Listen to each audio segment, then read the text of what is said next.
Então, podemos... Bom, então a primeira questão que sugeriram foi essa questão aqui. Vou fechar essa janela aqui. Tá. Então, aqui. A primeira questão que me sugeriram foi essa aqui. Então, pré-aula, 15, questão 1. Então, eu tenho uma reta R, eu tenho... essa reta R é uma reta no espaço tridimensional, descrita por descrita, né, em 3 condições, por 3 equações paramétricas, né?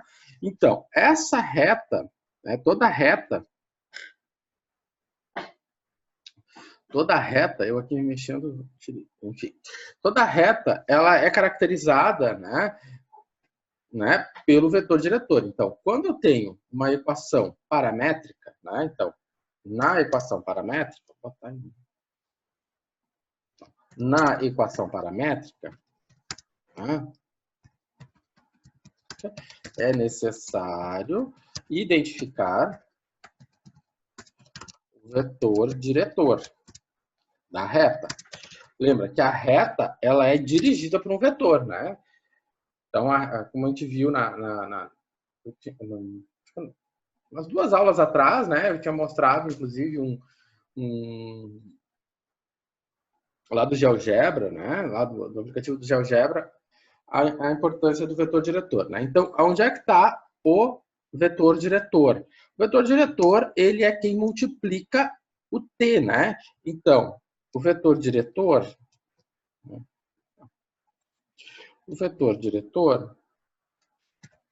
é quem?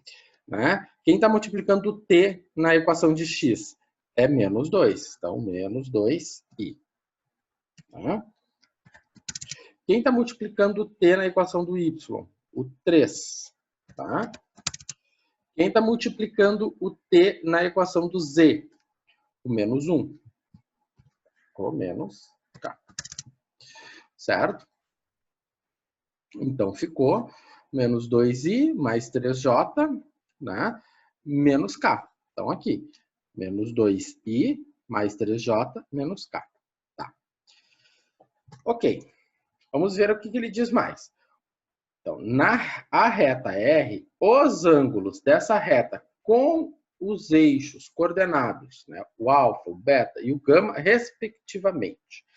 Então, ele pede para determinar os ângulos com os eixos coordenados. Então, vamos recordar lá do grau A, nós tínhamos, né? Por exemplo, aqui eu tenho os 3 eixos.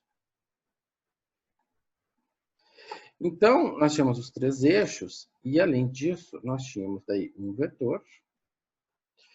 E quando a gente tinha um vetor, esse vetor, ele tinha 3 ângulos, né? Ele era descrito por 3 ângulos. Por um ângulo alfa, que é o ângulo que ele faz com o eixo x. Um ângulo beta, que é o ângulo que ele faz com o eixo y. E o gama, que é o ângulo que ele faz com o eixo z. Tá? Então, o vetor ele era caracterizado por esses ângulos, que são chamados ângulos diretores. Então, a questão é a seguinte, né? Então, como a reta é paralela ao vetor diretor, né? Então, a reta ela é paralela ao vetor diretor. Isso é uma característica, né, da reta. Né? Então, como a reta é paralela ao vetor diretor, isso aqui é uma definição, né? Isso aqui é uma definição. Então, né, o ângulo que o vetor faz com então, o ângulo, os ângulos, né? Os ângulos entre o vetor e os eixos, né, é o mesmo entre, né, a reta e os eixos. Ou seja, é o mesmo ângulo. Então, como é que eu vou determinar qual é o ângulo que o vetor faz com o eixo das abscissas? Tá? Como é que eu faço? Como é que eu determino isso? Tá? Então, para fazer isso,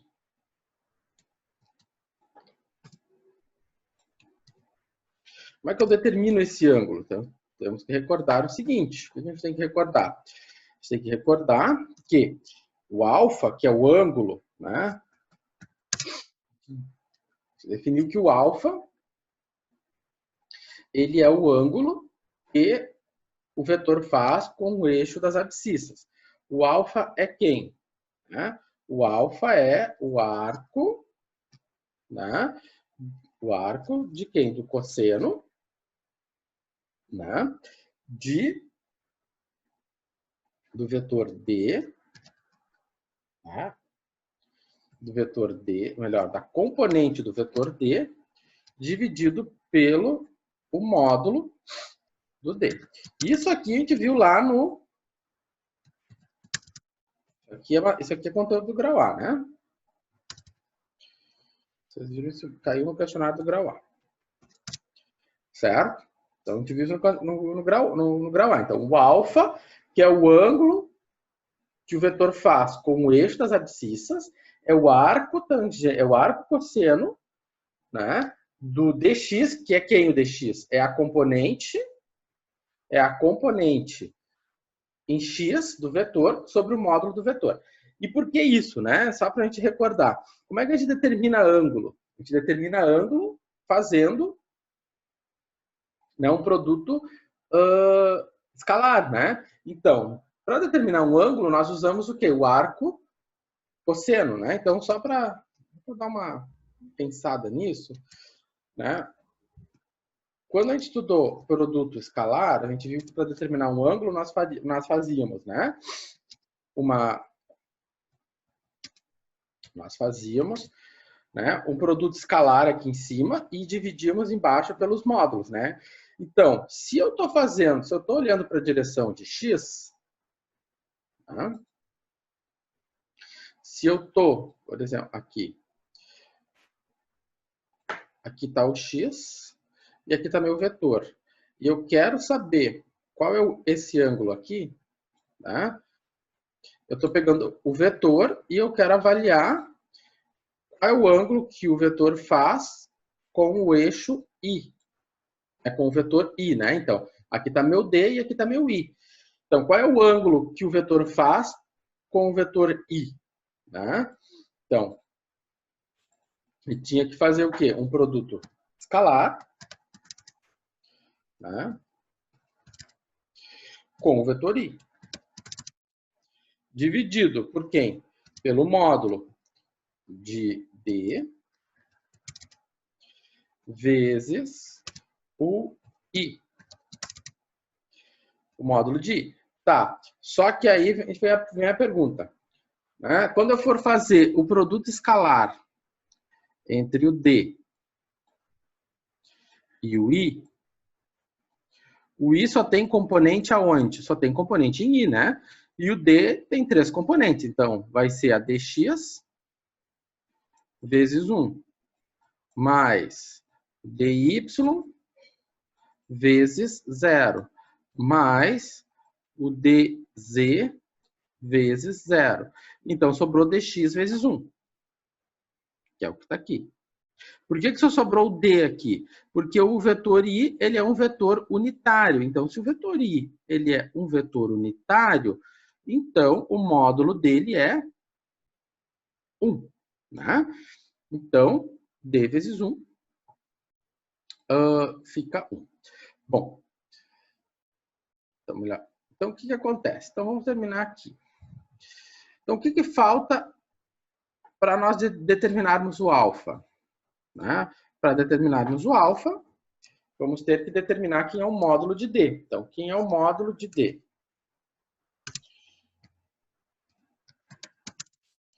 O módulo de D é a raiz quadrada das componentes, né? Menos 2 ao quadrado, mais 3 ao quadrado, mais menos 1 ao quadrado.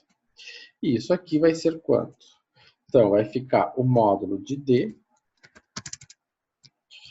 Vai ser quanto? Vai ser 4 mais 9 mais 1. Isso aqui vai ficar raiz quadrada de 14. Certo? Então, dessa maneira, né, finalizando aqui, eu vou ter arco do cosseno de quem? Do menos 2 dividido por raiz quadrada de 14. Certo? E dessa forma, então, a gente faz a continha. Aí é trabalho de calculadora. Então, é shift, né? Arco cosseno, menos 2 dividido por raiz de 14. E isso deu aproximadamente, né, 122. Ah, acho que agora entendi a dúvida do colega. É porque eu acho que a resposta ali não fechou, né? Ali deu 121, eu botei 121. Aqui agora fiz 122. Deixa eu ver. 122, aproximado. Mas é 122, 31. Né? Entendi. Aqui não fechou ali. Tem 121 e aqui a minha fechou 122. Tá. Beleza. Mas aqui está correto. Certo? Então, achamos o alfa. Agora, se a gente for fazer o beta. Tá? Agora vai ficar o beta. O beta é a mesma coisa. Só que, como vai ser o beta?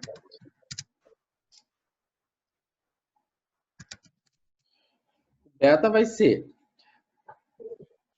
a componente em y dividido pelo módulo. Que é a componente em y?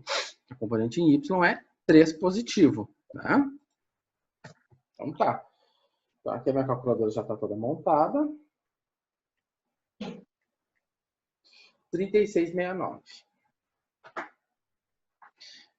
Nossa, o meu professor errou assim, horrorosa. Depois eu vou ali então mudar esses resultados. 36 pontos. 36,69 não, 36,70. 36,70, não tem nem 37 ali. Na hora eu deve ter feito muito correndo isso aqui. Tá? Então tá. E por fim, vamos fazer o gama. Barra gama. O gama vai ser a mesma coisa, só que agora aqui em cima é menos 1.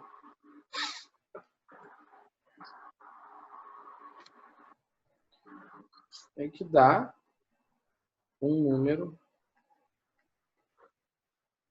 105. 105,5 graus. Ali foi erro de digitação bem grotesco mesmo, mas enfim. Tá? Mas é isso aí, gente. Então, para a grande questão que a gente traz do nosso período, né, da área que nós estamos trabalhando, né, tá aqui, né, é o vetor diretor. O vetor diretor, ele é essencial na hora de trabalhar com retas, tá? Pois bem, então, resolvido o problema. Então, aqui estão determinados o alfa, o beta e o gama. E aqui, enfim, foi um erro de digitação meu. Tá. Beleza. Então, saindo da reta, vamos para a elipse. Eu coloquei tudo embolado, tá? Embolei tudo, saí de reta para elipse. E quando vocês forem fazer o questionário, o conteúdo também vai estar embolado. Então, ele diz ali, determine a equação da elipse de vértice A e eixo menor igual a 2. Ali saiu o eixo, ali faltou a letra E, né? Então, um Ezinho aqui. Faltou o E. Faltou E, eixo, né?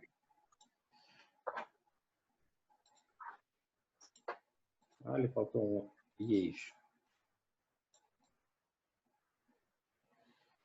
Eixo, né? Faltou esse E aqui. Tá. Então, assim, ele tem dois vértices, o A e o A. Dá para dizer que esse aqui é o A1 e esse aqui é o A2. Por que eu posso dizer que é A1 e A2? Né? Se a gente olhar, colocar isso no plano cartesiano, nós vamos ter menos 7 e menos 1, né?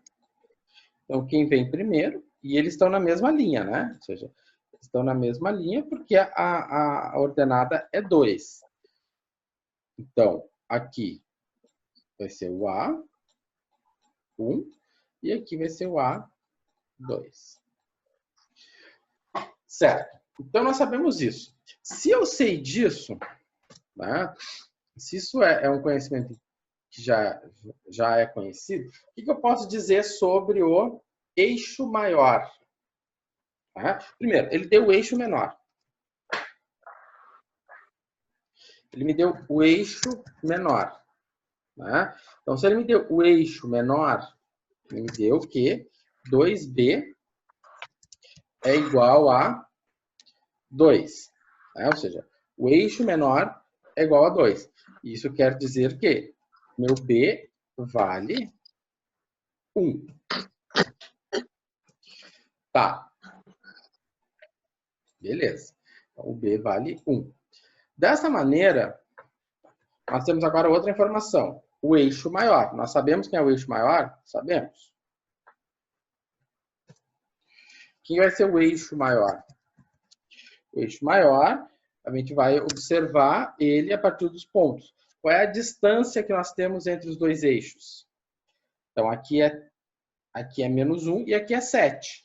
Então, a distância entre os dois eixos é 2A. Tá? Então, vai ficar 2A igual a quanto? Não quero. 2A igual a menos 1 mais 7, né? Ou seja, menos 1 menos 7. Então, é o começo, é o final, sempre faz o final menos o início. Né? O menor. Então, o maior menos o menor. O maior é menos 1 e o menor é 7. Então, vai ficar 6. Tá? Assim que se calcula uma distância. Dessa maneira, o A vai ser 3. Certo? Bom, descobrimos o A, descobrimos o B. Falta descobrir agora quem? É o centro. Por quê? Porque é uma elipse que está deslocada. Então, ela é uma elipse deslocada. Então, a gente tem que descobrir quem é o centro. Bom, como é que eu vou descobrir quem é o centro? O centro é a metade do caminho, né? É a metade do caminho entre os dos eixos, né? É o ponto central é o ponto de encontro, né? Os eixos, que também corresponde ao centro, ao ponto médio dos eixos, né? Então, se é o ponto médio dos eixos, então primeiro ele vai estar sobre o eixo, né? A ordenada dele vai ser 2, né?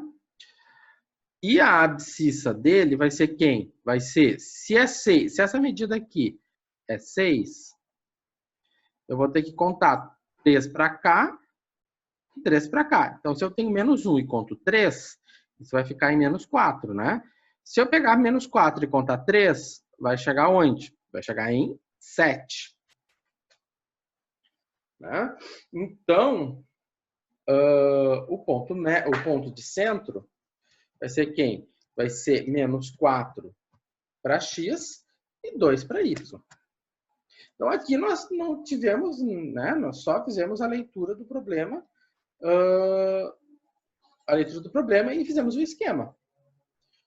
Né? E fazer o esquema é contar quadrinhos no plano cartesiano. Bom, feito isso... Oi? Desculpa, pode explicar como você achou aquele menos 4 ali? E o 2 ali que eu boiei. Ó, o problema deu que tu tem uma elipse que tem um ponto em menos 7 e menos 1. E menos 1. E os dois pontos têm a mesma ordenada. 2. Que é 2. O que eu sei? Que a distância entre o A1 e o A2 é 6.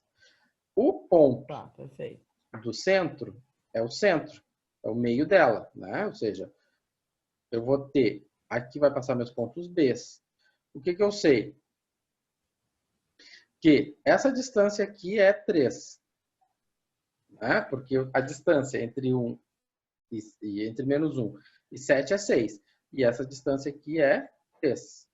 Então, qual vai ser essa distância? Que ponto vai ser esse aqui? Se você está em menos 1 e andar 3, vai parar onde? Em menos 4. Se você sair de menos 3, melhor, se você sair de menos 4 e andar 3, vai chegar em menos 4. Tá? Então, você está caminhando nessa direção aqui, certo? Bom. Então, andou 3, 4. Tá, isso. Eu entendi agora, professor. Obrigado. Tranquilo. Bom, então, está montado aqui o esquema da elipse, né? A gente vê aqui que a elipse é bem tranquilinha. Essa é uma elipse assim. Tá? Bom, beleza. Tá, então agora nós vamos fazer o restante. A gente já conhece esses dados.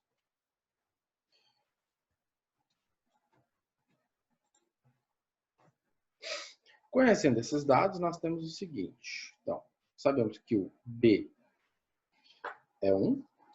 Então, B é igual a 1. E o A é igual a 3. E já sabemos quem é o centro. Tá. O que nós sabemos ainda?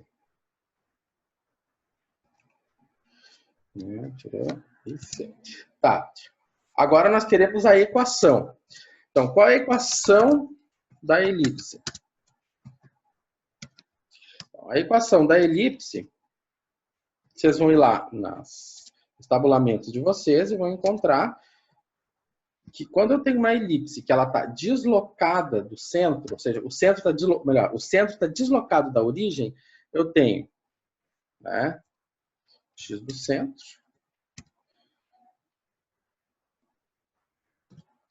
y menos y do centro igual.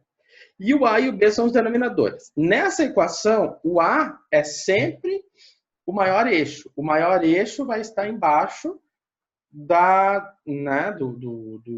eixo maior. O eixo maior é na direção de x. Então, o A está aqui, A ao quadrado.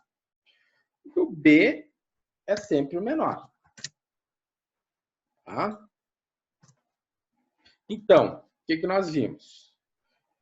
Que vou ter x menos x do centro é menos 4, então vai ficar menos 4, sobre A ao quadrado é 9, mais y menos 2, A ao quadrado, dividido por B ao quadrado. B ao quadrado é 1. E isso aqui é igual a 1. Beleza. Então, agora, a partir dessas informações, a gente vai desenvolver, né, o produto notável, fazer as continhas. Aí aqui é fazer continha.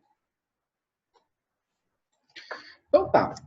Então, ficou ali em cima x mais 4 ao quadrado, dividido isso por 9, mais...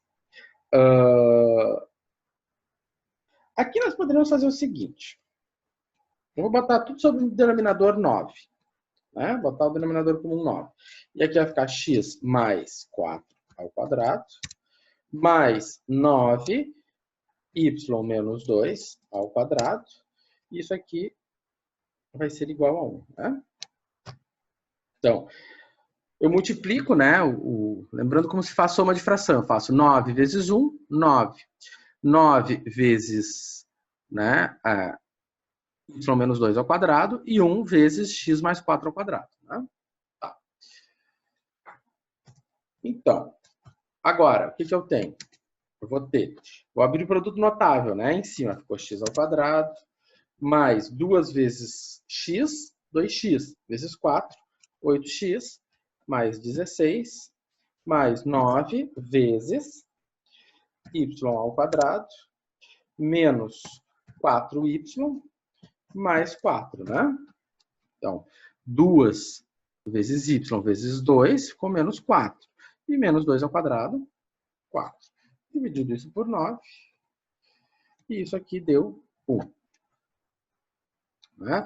Esse 9 que está no denominador, ele está dividindo. Então, ele vai passar multiplicando. E aí eu tenho x ao quadrado, mais 8x, mais 16, mais 9y ao quadrado, menos 9 vezes 4, 36. Mais 36, e isso aqui é igual a 9. Agora eu vou juntar, né? Vou aproximar as coisas. O que eu posso aproximar? X ao quadrado e y ao quadrado. Eu aproximo para perto de, um para perto do outro, né? Não dá para somar, são coisas diferentes. É 9, né? O que mais que eu tenho? Eu tenho o mais 8x menos 36y. E aí eu tenho o quê? Eu vou ter o 16 com o 36, né? Menos 9. E isso deu 43. Igual a 0. Então, x ao quadrado, 9y ao quadrado, 8 menos 36, né? Não dá para somar isso aqui. Tá? Sempre tem aquele que vai pensar que dá para tu fazer a soma e escrever menos 28xy, né? Se alguém... Né, então, se alguém pensou em fazer menos 28xy, por favor, ou 10x, né? Por favor. Sempre tem quem pensa assim. Nunca pense assim. Sempre digo em cálculo 2, assim, né? Na dúvida, não simplifique. E aquele 9, né? Ele passa para o outro lado, negativo. Então, ficou mais 16, mais 36, menos 9. E deu o 43. Será que o professor não errou aqui? Né? O que deu? Vamos ver qual é a alternativa. Então, x ao quadrado, 9y ao quadrado. Ó, tá aqui, ó. É a nossa letra. Aqui, nesse aqui apareceu aqui, né? Tá aqui primeiro. Tá? Certo? Então, aqui era um exercício que a gente tinha que retomar conceitos de elipse e depois a questão do produto notável. Certo? Bom, mais um exercício de elipse. Tá. Então, eu tenho aqui um ponto A, um ponto B, são pontos da elipse. E eu tenho dois focos. Calcule a área do triângulo. Então, aí ele já deu um triângulo ali dentro. E ele deu os pontos. Né? Vamos ver o seguinte. O que eu tenho numa elipse? A elipse, ela tá... Se eu desenhar ela aqui, eu vou ter meu ponto A. Né? Aqui, um ponto A aqui. Eu vou ter um ponto D.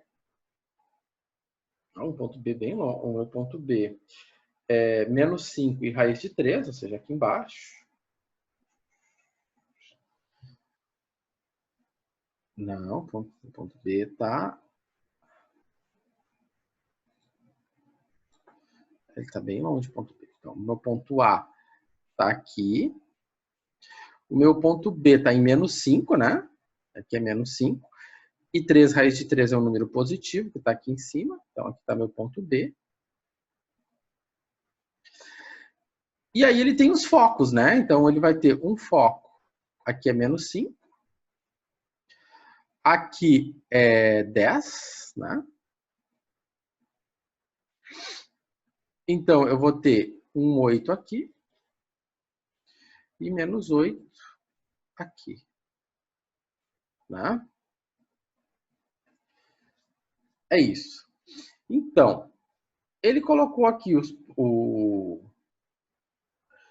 coisa aqui que eu tô agora... Agora eu fiquei curioso, porque aqui é menos 5, ele tinha que ser bem no meio, né? Porque aqui tá menos 8 e 8, tinha que ser na metade. Ele tem o foco 1 e o foco 2, né? Mas a ideia é essa, tu vai ter esse triângulo aqui e vai ter esse aqui, né? Então, foco 1, foco 2, e aqui vai estar a altura. Então, com base nesses pontos aqui, né? Você dá para calcular a área desse triângulo aqui. Então tá. Então pensem nisso quando a gente faz o nosso intervalo, que nós estamos chegando ao final da primeira live. E no retorno, então, a gente faz essa questão aqui, certo? Então, printem e na volta a gente retorna. Se tiver alguma dúvida,